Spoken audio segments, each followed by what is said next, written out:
On the second day of the ground war, Saddam Hussein orders a withdrawal of his troops, but first he gets revenge. 12 Americans killed, 40 are missing in a Scud missile attack. This is NBC Nightly News with Tom Brokaw. Tonight, America at war. Reporting from Saudi Arabia, Tom Brokaw with Jane Pauley in New York. Good evening from Saudi Arabia. It is a night of desperation from Baghdad, a night of triumph for Operation Desert Storm in Kuwait and Iraq. And here in Saudi Arabia, it is a night of tragedy for 12 American Army reservists killed in a Scud missile attack, and 40 others are missing. That Scud missile attack came about 5 hours before Saddam Hussein announced on Baghdad radio that he was prepared to withdraw his troops from Kuwait under the provisions of the Soviet peace plan. Will that fly with the American military command and with President Bush? Standing by now at the White House, NBC's John Cochran, at the Pentagon, Fred Francis. Fred, if they begin the withdrawal, will they have safe passage? No, they will not have safe passage, Tom.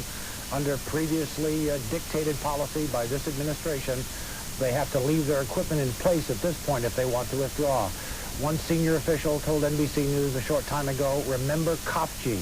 In Khafji, that battle for the coastal city, Tom, the Iraqi tanks came in with their turrets turned backwards, the universal signal for withdrawal or retreat or surrender, and they turned around and fired. So any tanks moving north are going to move north into more than 100,000 American and Allied troops, because that is roughly the number which is who have taken up positions in southern Iraq.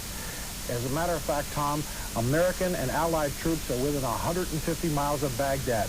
They have no intention of going to Baghdad right now, but they are a blocking force. Not just a blocking force for troops coming down from Baghdad, but they can block a retreat anytime they like. Tom? John Cochran, what's the reaction at the White House from a political point of view? Is President Bush prepared to accept this? He is not prepared to accept this. First, let me say that there are intelligence reports indicating that, in fact, the Iraqi tanks are headed north. The problem is, on their way to the Iraqi border to get through Kuwait, they've got to go past American positions. They're very concerned within the administration what will happen when those Iraqi tanks, even if they are trying to retreat, and it's not sure why they're headed north, but you'd think if they're headed north, if they're retreating, what happens when they run across those American forces. So we will continue to attack them because we don't want these people, obviously, to have their firepower when they run across the American troops. President Bush received word of this news that the Iraqis were going to withdraw, or said they would withdraw. This word from Baghdad radio. He received it on Capitol Hill, where he was engaged in a game of paddleball. This was just about a half an hour ago. A short time ago, however, Bush's spokesman, Marlon Fitzwater, said, "We have not received news of the Iraqi withdrawal from an authoritative source. Therefore, the war goes on." John Cochran, do they see this as another card for the Soviet Union? Gorbachev has been trying hard to keep his Soviet peace plan alive, even going to the United Nations. Well, the Soviets were up to their elbows this afternoon. They again were trying to advance a new peace initiative, some of the details of which are unclear. The Soviets were talking about reaching a new date for withdrawal. Part of the problem is the White House is saying that the way that the Iraqis should retreat is to have this announced at the UN, that the Iraqi ambassador to the UN should make the announcement, should inform the UN Security Council. However, we're not sure that the Iraqi ambassador has communications to Baghdad, Tom. Right. It's not clear he could announce that if he wanted to. And Fred Francis of the Pentagon, final thoughts before we move along here?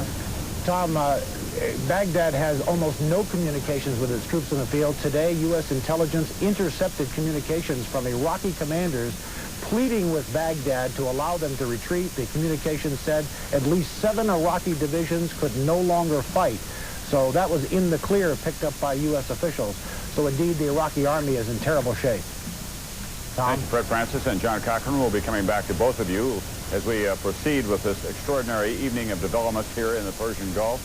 About 5 hours before that announcement on Baghdad radio, there was a Scud missile alert here in Dhahran, Saudi Arabia.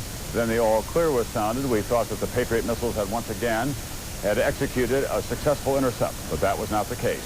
The Scud missile fell on an Army barracks that contained Army reservists. We do not know the unit exactly, but this is what happened. 12 killed, 40 still missing tonight.